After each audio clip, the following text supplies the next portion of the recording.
ఆర్థిక అవసరాలను ఆసరాగా చేసుకుని వేధింపులకు గురిచేస్తున్న లోన్ యాప్స్ పెరిగిపోతున్నాయి. మన ఫోన్లో కాంటాక్ట్స్ అండ్ గ్యాలరీ యాక్సెస్ తీసుకొని ఆ తర్వాత వాటిని ఉపయోగిస్తూ వేధిస్తున్నారు. వీరి వేధింపులు తట్టుకోలేక కొందరు సూసైడ్స్ కూడా చేసుకున్నారు.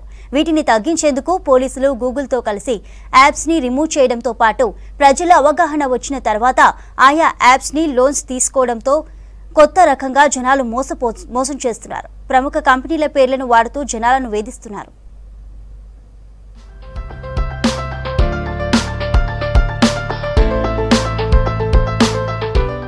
ఇల్లీగల్ లోన్ యాప్ల కారణంగా పబ్లిక్ కి ఎదురవుతున్న ఇబ్బందుల గురించి ప్రత్యేకంగా చెప్పనవసరం లేదు. ఆర్థిక అవసరాలున్న వారికి ఆశ చూపి అత్యధిక వడ్డీలతో అతలాకుతలం చేసే లోన్ యాప్ నిర్వాహకుల వేధింపులకు చాలా మంది ఆత్మహత్యలు చేసుకున్నారు. ఇలా ప్రమాణాలు పాటించని ఇల్లీగల్ లోన్ యాప్లను అరికట్టేందుకు పోలీసులు చర్యలు చేపట్టారు. గూగుల్ కి లెటర్స్ రాసి పలు యాప్స్ ని ప్లే స్టోర్ నుంచి తొలగించాలని రిక్వెస్ట్లు పెడుతున్నారు. గత కొన్నేళ్లుగా లోన్ యాప్లపై ఫిర్యాదులు మరింత ఎక్కువ అవుతున్నాయి. 2023లో లోన్ యాప్లపై కంప్లైంట్లు రెండింతలు పెరిగినట్లు పోలీసులు చెబుతున్నారంటే పరిస్థితి ఎలా ఉందో అర్థం చేసుకోవచ్చు. కస్టమర్ల జీవితాలతో చెలగాటమాడుతున్న ఇల్లీగల్ లోన్ యాప్లను అరికట్టేందుకు పోలీసులు గూగుల్ ఏకమై చాలా యాప్స్ ని ప్లే స్టోర్ నుంచి తొలగిస్తున్నారు. లోన్ యాప్ నిర్వాహకులు మాత్రం పేర్లు మారుస్తూ కొత్త యాప్స్ ని క్రియేట్ చేసి ప్లే స్టోర్ లో పెడుతున్నారు. ఇప్పటికే వందల యాప్స్ ని Google play store and Apple store నుంచి తొలగించారు. అయినా వందల కొద్దీ కొత్త పేర్లతో పుట్టుకొస్తున్నాయి.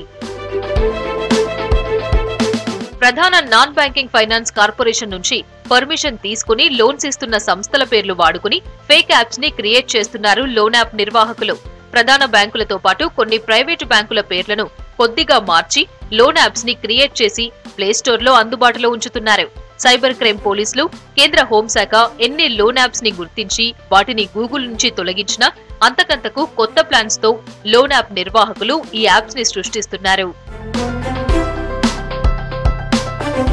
కేంద్ర హోంశాఖ ఆదేశాలతో యూజర్ల యొక్క క్షేమాన్ని దృష్టిలో పెట్టుకుని యాప్స్ క్రెడిబిలిటీ ఎలా ఉంది అనే సమాచారాన్ని గూగుల్ రివ్యూ చేస్తుంది. గూగుల్ ప్లే స్టోర్ లోకి ఎంట్రీ ఇచ్చిన కొత్త లోన్ యాప్లను మానిటరింగ్ చేస్తుంది.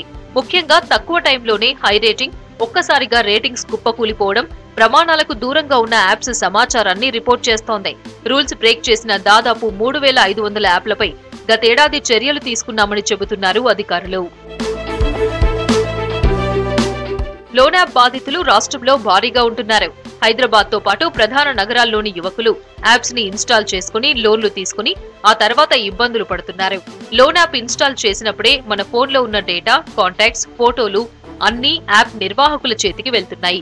దీంతో అధిక వడ్డీలు చెల్లించాలంటూ బ్లాక్మెయిల్ చేస్తూ కస్టమర్లను ఇబ్బందులు పెడుతున్నారు యాప్ నిర్వాహకులు.